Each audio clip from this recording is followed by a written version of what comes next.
Hello and welcome to the DFS_PhD show for today, the 16th of October. Remember, you're good enough, you're strong enough, and gosh darn it, somebody's got to win that money. And hey, might as well be us. Sometimes it's going to be us. I did pretty well yesterday. I'm up like $400 or $500 total. I guess just a double. Really, I should just play double ups and feel happy more often. But we were one catch away. So this isn't actually the one catch away lineup. This is one Saquon Barkley drive away. I did have Hyatt after the first half where I saw Hyatt playing more than I expected. I love it when this happens. Whenever I take first and second in a satellite, I only play like the 5x satellites. I'm trying to win $20 tickets for today. So I got 3. I'm going to play like 20 probably after today. But yeah, I had some amazing main slates yesterday. This is my best in the millionaire. I didn't understand why nobody was on Bilal Powell. Or it's not actually Bilal, it was Brandon Powell. Bilal Powell belies that I'm a little bit older. I liked him back in the day. But Brandon Powell stepped up, was out there the whole time, just didn't catch any important passes, so that was fun. But everything else, you probably knew if you were following the show that all of my plays panned out yesterday. So as a result of all my plays panning out, I had a couple of amazing runs. This one, you guys know Kyron Williams was stopped on the 1 once also. So anyway, if Kyron Williams could do like his expected points there and get to 30, we would have had the nuts. In the this was in the 50-cent tournament. So I'm 150 maxing the 50 cent for the Saber Sim, like the thing. And then yeah, so it turns out that I couldn't figure out how to spell this guy's name for so long, but one of the 2 chops last night is a fan. I'll put it that way. But anyway, I'm a fan of his. So let me pull up his. I just wanted to pull him up on the list. He had 48,000 average salary, put in 150 entries, of which only 2/3 of them had under 5 dudes. So this is when you think about your bucket of lineups, this is not a fully like a super high risk bucket, right? Like super high risk would be like these guys on the very front page. This is a bucket that has that component. I mean, 31 uniques, dude had a chance to win all of it, and we know one of his under 5s actually hits. But those remaining 50, that's where when you're doing either, I don't know what he's doing, but if you're doing contest sims or not, I've been thinking about doing it like this. So if you're building 150 lineups, don't build them all the same. Build 100 with my unique mode, right? And then change it and then go for like actual winning for 50 of them, you know what I mean? Because it's true if you use the same strategy for all 150, it would be bad if you won $8,000 in a day. But generally speaking, it's not bad to win $8,000 in a day. And so we've got to think about the likelihood that a specific lineup wins. And in the background of all of my talk about uniqueness, everybody's talking about uniqueness. And I mean, I'll get this on the background. I was talking about uniqueness a lot yesterday. As always, you should follow me on Twitter, DFS_PhD. I'm sure you do. How else did you find out about this video? So anyway, but we were on it right away. The exact, like, look at these guys in first. 48,000 is about their average salary for everybody. Everybody like the formula is easy enough. And so it's fun to follow. I like following the hit by hit of how things are going in the game. And when you get those 2 weird touchdowns for Hardy and Morris, that was extra fun. And I did have to needle Saber Sim on Quentin Morris because they had him at 15% owned, and as a result, I did not plug in Quentin Morris because he was a bad play if he was 15% owned. But if he's 2% owned, he was a good play because he's the tight end. You know how I feel about backup tight ends. They're going to be in the important situations. They're going to be on the goal line. They're always in play. However, hey, that's a good segue. We have a weird backup tight end situation today. This is the Chargers-Dallas Monday Night Football game. And you'll notice a lot of these are greens and red numbers. What I've done here, I'll let you know first. Yeah, don't look at the lineups. I still haven't done my final run or settings. My current settings, I think I'm going to go 46 to 48. I'm debating 46.5 to 48.5. There's just not a lot. I'm taking a lot of weird captains, so I don't think I have to leave that much money on the table to get different. I need to have this sorting by the right Saber Sim, though. Is it not sorting by the right Saber Sim over here? Single game, of course. Doesn't matter that much. They don't have separate Saber score for single game. Okay, so my rules, so I have max 2 Chargers pass catchers and max 1 Chargers running back. Now, max 1 Chargers running back, you say, well, that's what I was planning to play anyway. Well, okay. So I have a thesis about the Chargers running back, and it is that Eckler will be 10% limited coming back from injury. So I've nerfed him by 10% and given those touches to Kelley. I've also given a touchdown to Kelley because in the circumstance where Kelley's getting there, let's just give him the whole vulture situation, right? Because why not? Basically, because in order to get any Kelley to show up in my lineups, I had to boost him to scoring a touchdown, because if he doesn't score a touchdown, he's massively overpriced, but he's also 7.6%. And I'm morally opposed to not playing a guy who's 7.6% owned when I know he's going to be out there for a lot of the snaps. Now, granted, we got to go back to like the first game when Eckler was in. It is not a season sample. I know Eckler's been out. Trust me, I have him in best ball a number of places. But they are going to split. It's a 50-50 split in this backfield. I don't think Eckler got hurt in game one. Yes, right.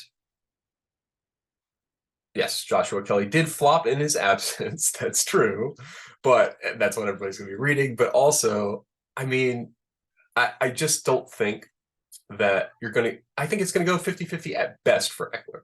So that's why I've projected them to be 50-50, right? I've got that more or less that way. Yeah, 15 for Eckler, 12 for Kelley, because I'm not convinced it's going to be other than a 50-50 split. And I'm not convinced Kelley is bad. I've seen a large enough sample to be convinced that, like, especially as a change of pace back to Eckler's, like, number one, Eckler's not a good grinded out every down back, and that's how they use him. And I really hate that. I really wish they would use him as like an explosive back as well. He's like, I don't know, if he was in Miami's offense, he would be insane. But instead, they're running him between the tackles. He's freaking, how big is Austin Eckler? Maybe I'm wrong, and he's just like a monstrous sized dude. 200 pounds. He is a little bitty, like, I know he's not quite getting picked up off the ground level, but running that guy between the tackles is, I mean, I guess maybe they think he's sneak between the legs or something. He's not that small. I don't understand what's going on there. Okay, so I've given you, right, my rules. I haven't said the crazy things I did. Yes, my crazy projection changes besides the Eckler and Kelley situation. Besides Eckler and Kelley, we have ridiculous touchdown variants for Donald Parham Jr. to talk about. So Sabersim did great not projecting Donald Parham Jr. to get any touches, because he's going to be that backup tight end, and he is now priced as like way more than a backup tight end. Yeah, at 2,200, we cannot have Donald Parham Jr. on the off chance he scores a touchdown, especially at 9.5%. This is punishable. These are people who are chasing box scores. I think Sabersim's right to project it that way, but let's look at it. I mean, and he's good. This is not me saying Donald Parham Jr. is not good. He is extremely good. He's probably better than Everett at this stage in his career. I'll give him that. He should probably be their number one tight end, and definitely should be a tight end one somewhere. So getting all that out of the way, this is not Donald Parham Jr. hate. It is to say that he has more touchdowns through as many routes and snaps or games played, whatever you want, as any player ever has. He is as ripe for regression on touchdowns as any person in the entire history of fantasy sports. So given that that's the case, I'm going to bet on it. I'm going to bet on Gerald Everett catching the pass instead, because I think, given that he's caught a touchdown like all the time, he's out there for, I guess he's out there for more snaps this season. 44% is more than I thought it was. But he's still out there in that tight end two blocking capacity. Well, Everett's big too. I need to look at routes and stuff before I make my absolute final call on whether or not Parham's in or out. But for me, and given the ownership situation where I can get Everett at 15% ownership and Parham is 10% ownership as the tight end two, clear tight end two, just because he's got all the touchdown variants, yeah, I'm backing up the truck in what almost definitely will be the most painful way. I am backing up the truck to Gerald Everett tonight. I'm going to have double him in flex, way more than double him everywhere else. Right, I didn't finish. I got so into my Gerald Everett rant. I also boosted Tolbert and Schoonmaker based on their snaps expected. They're going to be out there. Unless I don't see anybody who came back I don't see any new people. So they're out there so much, you got to project them. Dowdle, I wanted to project more, but he's not out there enough. Deuce, the same. Dowdle and Deuce are appropriately sandbagged in as in SaberSim as I have it here. So I didn't change them. Now, as a result of, oh yeah, and you can see what I did here with, so with Palmer, Johnston, and Everett, I made them all the same, and I made them all whatever Palmer's projection was because I thought it's high, and I don't think Palmer's projection. They basically had Palmer eat up all of the Mike Williams, and that's just not how it's going to be in this offense long term. I mean, it is how it has been. I'll give you that. So I think long term it's a toss up. So I made them all the same and said choose two, and I did include in the choose two Keenan Allen, but Keenan Allen is the first option. So in the case where you choose two of these guys, I still don't think either one of them gets that far. And I think that it's not basically, I think Keenan Allen still gets like 10 and, you know, it splits with them, right? Like there's no, it's very unlikely to me that you get a full shutout of Keenan Allen, right? So I am 40%. So hopefully 60% of my lineups, maybe it's probably 50. I don't know what I got for captain.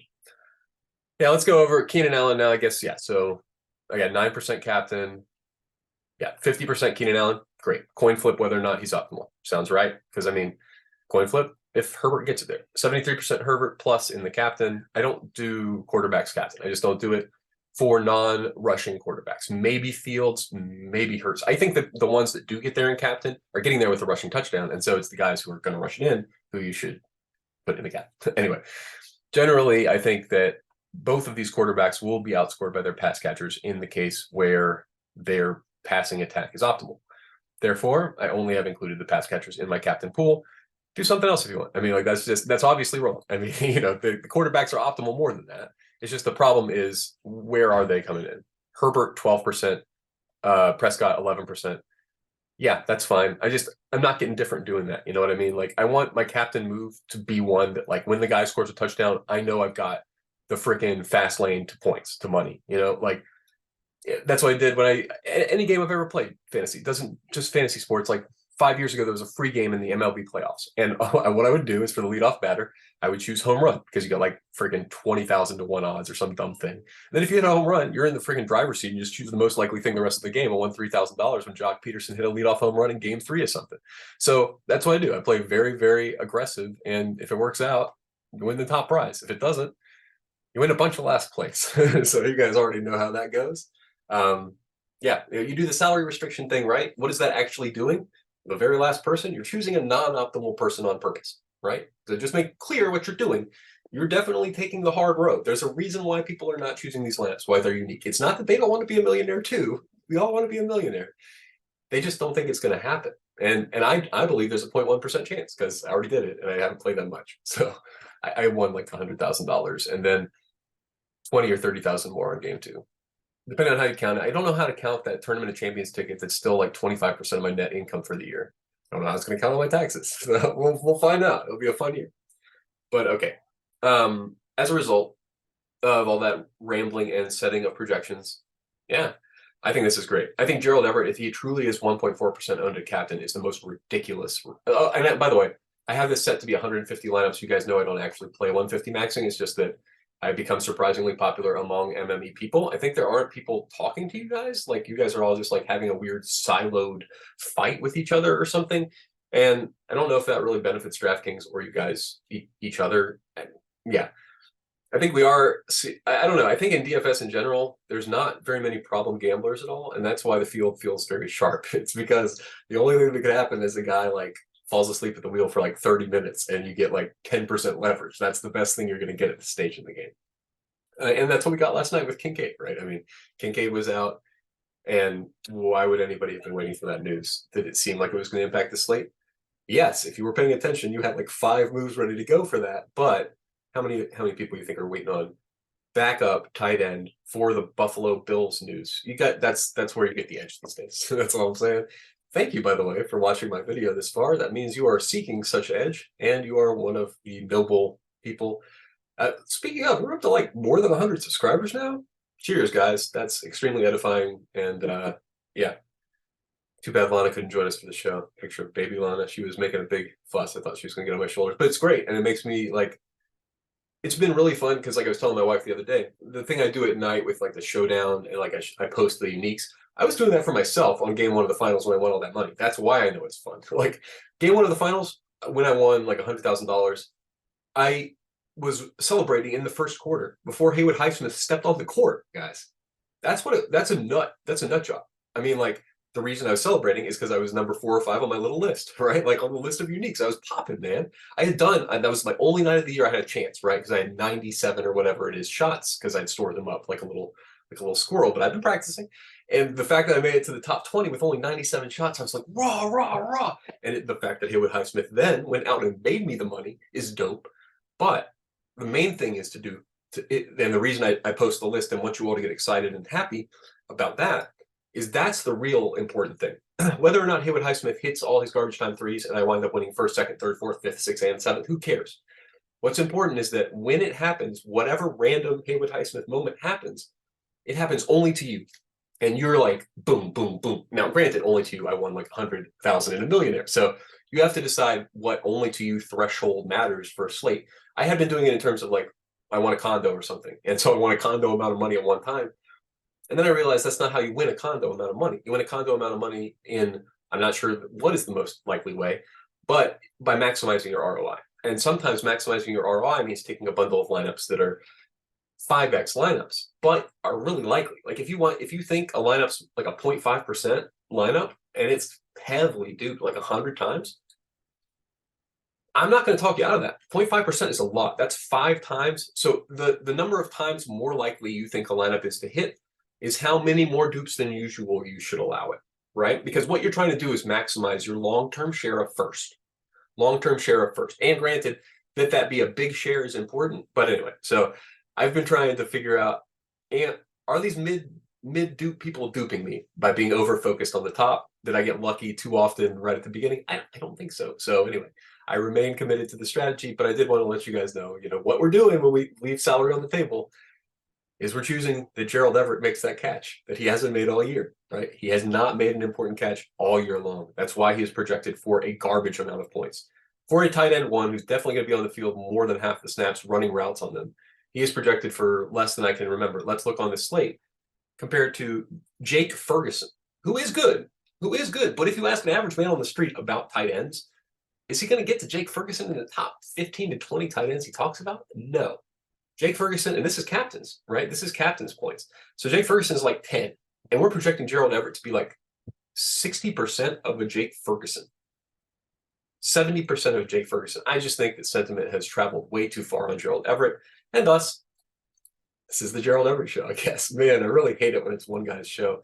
But it's either him, Quentin Johnston at 2% with Mike Williams out. What are we doing, guys? What are we doing? Got to be wrong. Honestly, I might just change it. I don't believe it. I think it's going to be 3 or 4% probably now because you guys watch the show. Because like, who was it the other day? Somebody I was touting did get the 2%. And I was like, not sure if that rando would be at 2% if I hadn't talked about it. I am glad to have you guys, but I have to start taking myself into account when I talk about the numbers.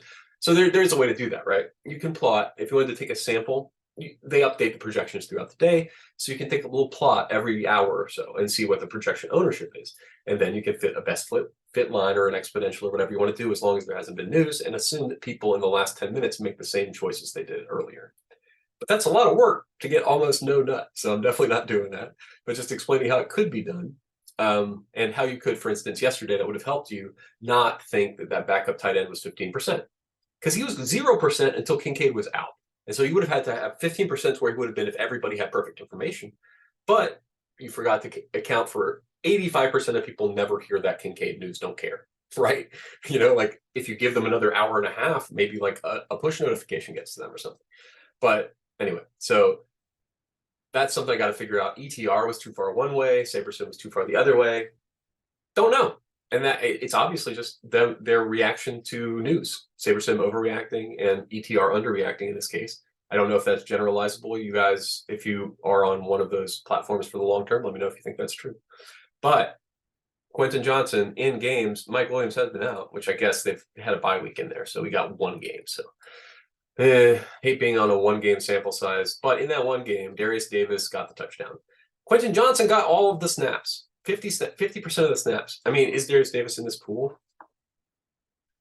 Probably should know that by now. I think he got hurt bad. Kind of remember him getting hurt bad. 0.7. Well, at least he isn't hurt bad. Let me check if he's questionable. I really thought he got hurt bad. Well, I'm glad. I'm glad he's okay. I thought he took a really bad hit. I can vaguely remember. I had the guy who benefited based on that.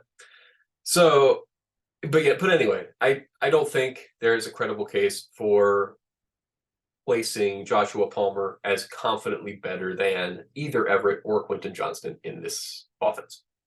The fact that he is going to be running more high value routes doesn't matter to me. Like, he's less likely to catch the balls that come to him because they're going to be harder, right? So the overall average or whatever long term, I think I definitely favor lower owned and lower priced Quentin Johnston and Gerald Everett. And I'm probably not getting to very much else now that I'm thinking about it. Yeah, let me look at this by leverage just so I can help you guys. This won't be my final set, but the leverages will be about right. Yes, I'm going to be way, way, way overweight. And this means I have 57% probably-ish. Wait, no, 123. So at least 23% double quarterbacks. I'm probably going to make that higher. Yeah, I want it to be at least 50% double quarterbacks. Double quarterbacks is a very, no. A very common thing, but you don't, it's 24% optimal. Have it 24% of the time. I have it currently 24% of the time. Man, 0% is good at some of this stuff. You got to let it run, man. I got to take my hand off the wheel sometimes. For instance, yeah, I love all these overweights. Overweight: Herbert, Prescott, Lamb, Tolbert, Kelley, Everett, Quentin Johnston, Tony Pollard, Schoonmaker, Allen. Basically anybody I buffed, I'm going to be overweight on, and everybody that I have nerfed, Austin Eckler, I'm going to be underweight on. So that makes sense. Yeah, Eckler coming back from injury, majorly overowned here, I think, at his price, because he's priced from before injury, right? Yeah, well, top of the slate. He could get there. Don't get me wrong. Definitely, you see I have 10% there. I probably have a certain amount of Eckler captain, I would imagine. Yeah, 10%. So I have 20% Eckler. I have 10% captain Eckler. I could still get there with an Eckler captain lineup. It's not, I don't want you guys to be all mad. That's definitely something that I'm open to since I have an MME show, and some single entry people may watch this and they may do the wrong thing and be mad at me. So hopefully you are not mad. And hopefully we have more people. Yeah. I mean, somebody's going to win every night, guys. And tonight, it's a real $1 million. And we only got like one more week of this. You know, it feels like at the beginning of every season, if you're new, it feels like they're going to have these all the time. They've had them maybe a Thursday even, right? There was a Thursday millionaire last week. So now they have a Monday one. They're jamming them in. That's what's happening. Like, they know that basketball's coming. Basketball's coming a week from tomorrow. And when basketball's here, we don't get these anymore. So enjoy them while they last. I'm gonna call the fun horse race while it lasts, but can't win $1 million on a showdown until the Super Bowl after next week, guys. So let's get it. And remember, you're good enough, you're strong enough, and gosh darn it, somebody's got to win that money. And hey, congrats to the guys from yesterday. Who it was? Dean Edzelski, who is what was it? Den on Twitter. Just make sure I actually get the correct one. Yeah, Den tweets on Twitter. So congrats. And yeah, have a good one. Let's all be millionaires tonight. Let's chop it. What do you think? 10 ways? Not too crazy.